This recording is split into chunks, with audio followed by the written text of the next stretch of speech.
Îmi cer scuze că nu am făcut, dar hai să continuăm cu partea a doua. În a treia. Pooping the fountain in the outside. Asta informăm.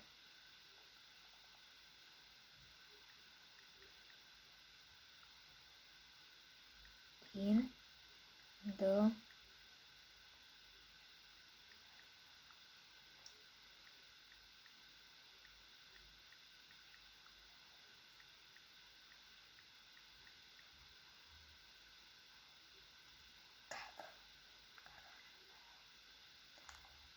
în fântână.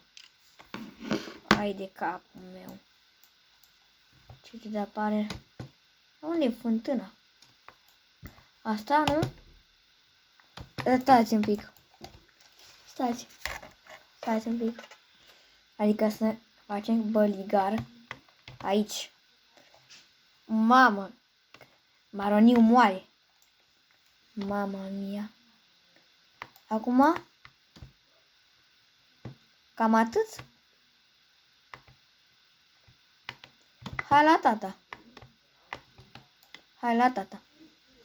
Bla bla bla. Hai să vedem. Hai. Mamă.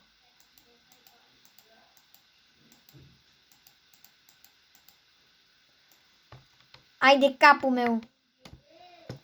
Grab de poop on the... Gata. Ending on infinit.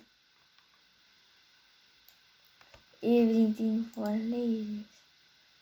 Boom. This.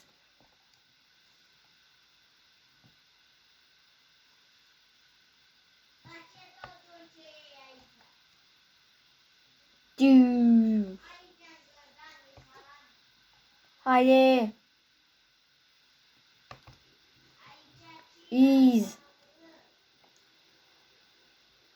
Now. Mamma mia, pizzeria.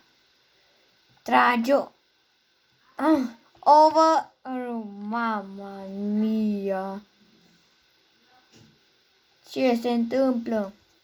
I-am uitat ecranul. Mama mia. Asta va fi pământul nostru. Cam asta a fost episodul. Sper că v-a plăcut. Dați like și subscribe. Dacă vreți mai postăm. Ăsta a fost.